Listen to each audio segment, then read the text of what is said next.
పేరు? నా పేరు యాదాద్రి భువనగిరి, గ్రామం పేరారము, బొమ్మలరామూరు మండలము. పోయిన ఖరీఫ్ పంటల నేను మునారాబాద్ ఎంటెక్స్ ఎకరాల దాకా వాడినాను. 5 ఎకరాల దాకా అసలు నేను యూరియానే వాడలేదు. ఎంటెక్స్ వల్ల ఇది నేను మొత్తం 5 ఎకరాలకు వాడినానండి. చాలా ఆశాజనకంగా వచ్చింది. చేను కూడా ముందు మనం యూరియా వాడిన దానికన్నా ఇది వాడిన తర్వాత ఒక 4-5 బస్తాలు మనకు అధిక దిగుబడి వచ్చింది. అంటే యూరియా వేసిన దానికంటే ఇదే బాగా. యూరియానే వాడలేదండి, 2 దఫాలుగా వాడినా. చిరుపొట్ట దశలో కొంత వాడినా, ముందు ఒక 5 కిలోల లెక్క వాడినా. అసలు చాలా అంటే అసలు చేను నేను ఇట్లా చల్లినాక వారం రోజుల దాకా చేనులకు రాలేదు.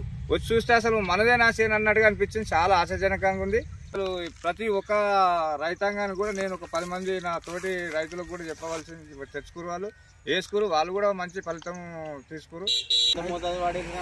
5 ఎకరాలు నేను 5 కిలోల చొప్పున వాడినా. మళ్ళీ తర్వాత 3 కిలోల చొప్పున చిరుపట్ట దశలో మళ్ళీ ఒక 3 కిలోలు చల్లినా. మొత్తం ఒక ఎకరా 8 కిలోలు చల్లినా. 8 కిలోలు ఒక ఎకరా 2 దఫాలుగా చల్లినా. ఫస్ట్ 5 కిలోలు, తర్వాత 3 కిలోలు, తర్వాత 3 కిలోలు. మనం ఇంకా 10 మంది రైతులకు కూడా చెప్పవచ్చు వాడుకో. నా తోటి రైతులకు కూడా నేను చెప్పిన. అంటే మీకు వాడిన దానికి తేడా కనిపిస్తుందా? వేడనే కాదు సార్, ఒక 1/2 ఎకరా చల్లలేదు. దానికి చాలా అసలు చూడటానికి కూడా అంత ఇబ్బందిగా ఉంది. మళ్ళీ నేను ఎందుకంటే శాంపిల్ చేసిన ఒక మడి ఉండే, ఆ మడికి చల్లలేదు. చల్లిన దానికి దీనికి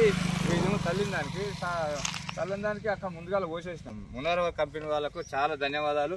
ఇది అసలు యూరియా అసలే మనకు యూరియా జోలే పోదు.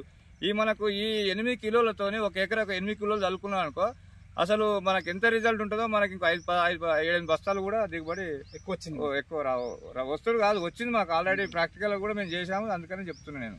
Thank you. నమస్తే.